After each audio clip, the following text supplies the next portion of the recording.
सत्संग में जाना, सत्संग को सुनना, ये केवल कहाँ संभव है? केवल मनुष्य शरीर में। अन्य योनियों में हमें ये नहीं मिल सकता। इसलिए एक छोटा सा प्रमाण बताना चाहती हूँ कि ये मनुष्य शरीर का महत्व कितना बड़ा है। एक इंसान था, उसके 3 मित्र थे। उसके 3 मित्र ऐसे थे कि जो पहला मित्र था वो सदैव उसके साथ रहता था, हमेशा सुबह से लेकर शाम तक उसके साथ ही रहता था। वो जहां भी जाता था उसके साथ जाता था, आता था। दूसरा जो मित्र था वो केवल उसे सुबह या शाम मिलता था, और तीसरा जो मित्र था वो उसे कभी कभी मिलता था, जैसे कि 5-6 दिन बाद, 7-8 दिन बाद ऐसे मिलता था। तो एक दिन ऐसा हुआ कि वो जो इंसान था, उस इंसान की किसी कारणवश लड़ाई हो गई और उस पर मुकदमा चल गया। अब उसे अदालत में एक गवाह चाहिए था उसके साथ, तो उसे अदालत में बुलाया गया कि उसकी पेशकश है और उसके साथ में एक गवाह को लाना है। अब वो सोचने लगा कि मुझे तो बुलाया है, साथ में एक गवाह भी बुलाया है, पर चिंता की कोई बात नहीं, मेरा दोस्त है जो सदैव मेरे साथ रहता है। तो जाकर उससे कहा कि भाई देखो, मेरे पर ऐसी मुसीबत आ गई है और आज मुझे अदालत जाना है और तुम्हें मेरा गवाह बनना है। तो उसने साफ इनकार कर दिया।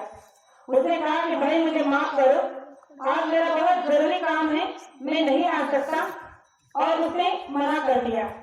अभी सोचने लगा कि जो दिन रात सदैव मेरे साथ रहता था उसने मेरे साथ गवाह देने से इनकार कर दिया। अब दूसरे मित्र को कैसे पूछो?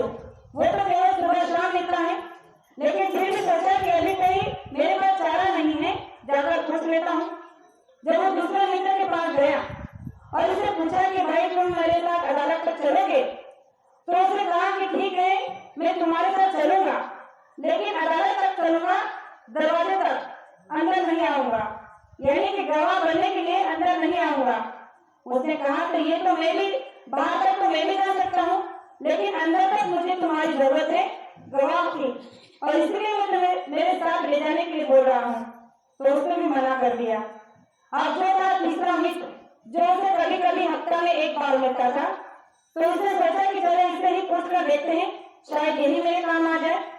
जब उसने उससे कहा कि भाई मेरे ऊपर ऐसी मुसीबत आ गई है और आज मेरी अदालत में पेशकश है और मुझे गवाह की जरूरत है, तो क्या तुम मेरे साथ चलोगे? उसने एक पल भी न गवाते हुए कहा कि चलो, मैं तुम्हारे साथ तैयार हूँ। तो इस कहानी को सुनाने का तात्पर्य यह है कि गुरु महाराज ने कहा कि ये जो मनुष्य शरीर हमें मिला है, ये बड़े सौभाग्य से मिला है।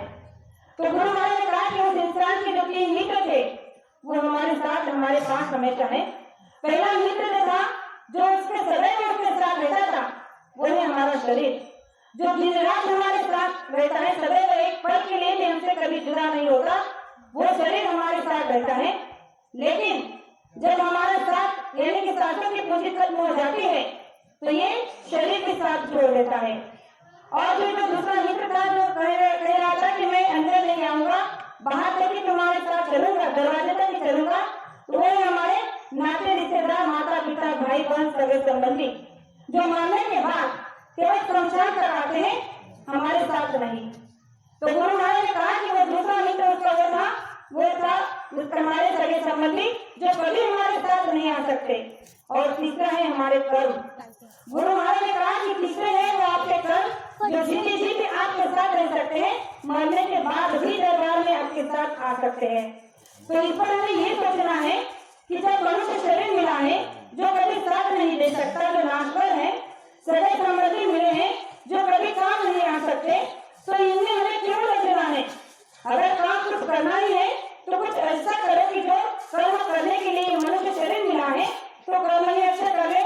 गुरु महाराज ने कहा कि चाहे कर्म आप अच्छे करो या बुरे, वो साथ आपके जरूर जाएंगे, चाहे आप उनको साथ ले जाओ या ना ले जाओ, क्योंकि ये कर्म का लेखा जोखा है।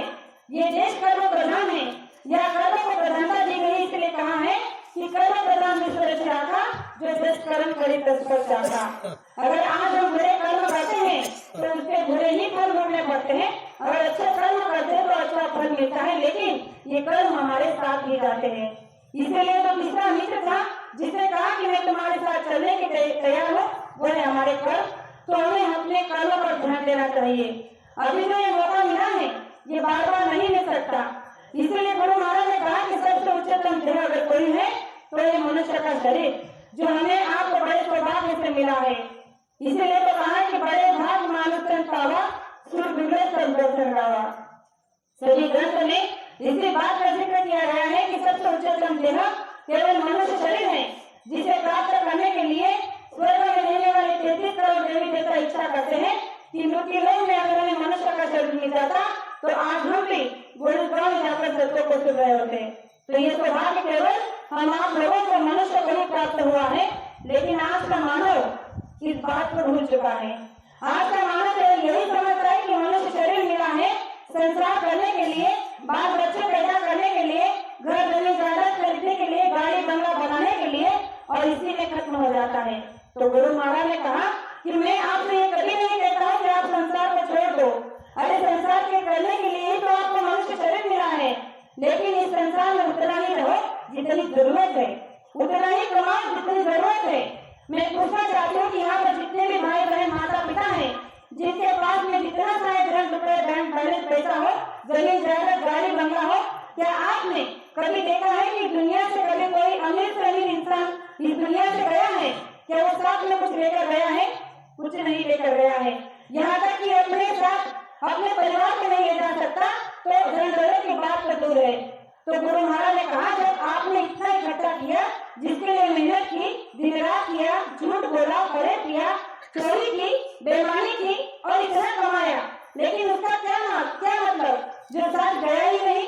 तो साथ जाने वाली चीज का हमें इकट्ठा करना होगा, साथ जाने वाली चीज के बारे में सोचना होगा, और वही हमारे अच्छे कर्म। इसलिए बाबा देवभूषण जी महाराज बताते हैं कि मनुष्य शरीर मिला है तो उसे बड़े शौक से निभाओ। माँ बाप की सेवा करो, पत्नी बच्चों की सेवा करो, उसका भरण पोषण करो, अच्छे अच्छे मकानों में रहो, अच्छा खाना खाओ, अच्छे कपड़े पहनो, लेकिन इसके साथ साथ अपने विचारों को भी अच्छा रखो। जब तक विचार अच्छे नहीं होंगे तब तक परिवर्तन नहीं होगा। परिवर्तन कोई खेल नहीं है। जब तक विचारों की क्रांति नहीं होगी, विचारों का परिवर्तन नहीं होगा, तब तक देश और दुनिया में